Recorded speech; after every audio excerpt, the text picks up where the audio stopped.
Hello and welcome to this very important look ahead at a crucial budget that's coming up very, very soon, right on our heads. Why do I say this is an important budget? It comes after two pandemics and in the midst of a third pandemic. Maybe this third wave will not be as serious as the first two. We hope not, but you never know. But what has happened is that the economy has suffered in these first two waves and is suffering even now.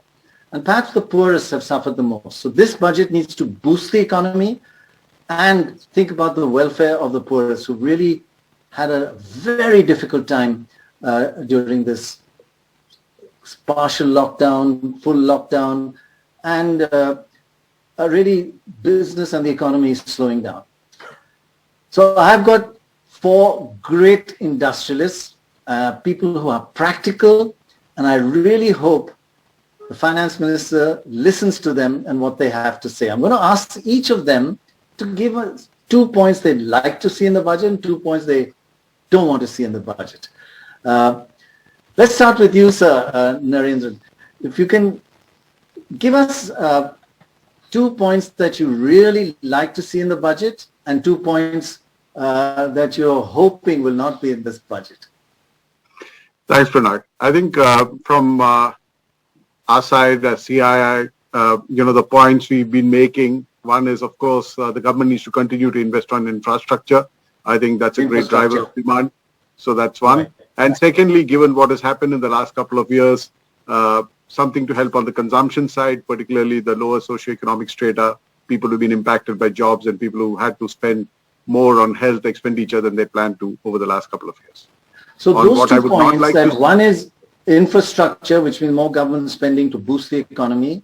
And the second is on the consumption side, boost the consumption of the lowest strata of the lowest income strata. That's what you're saying, to try and get consumption demand up from them. Is that right? Yeah, that's right. That's right. Because they've suffered the most. They need more security on jobs. The high contact sectors need some support. And of course, household balance sheets have been impacted by greater expenditure than planned on health. So a focus on health infrastructure. Right. And what do you hope you will not see in this budget? Well, I think no unnecessary taxes. I think it's better to simplify the tax structures, focus on compliance rather than add more layers of taxes. That is one. And secondly, aren't all taxes unnecessary? According to the business community, aren't all taxes unnecessary? No, I think CII has been clear on that. A lot of our requests on corporate taxes have been met with. So we are not having any additional requests. I think we'll stick with what we have. I think the point was more on, other taxes, on wealth taxes, inheritance taxes, etc. Because the last thing we want is to, again, impact consumption or sentiment in any way as we are going through the recovery.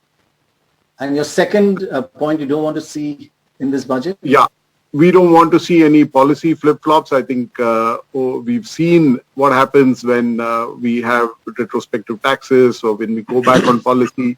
That certainly hurts the investment sentiment from overseas. So we want to see policy stability. I think that's the best thing that can happen for investment, particularly foreign investors. Very important. For foreign investors, in particular, say flip-flop, and they don't mind high costs, but they don't want flip-flop in policy. They don't want uncertainty and volatility. Is that right? They want predictable costs rather than unpredictable costs.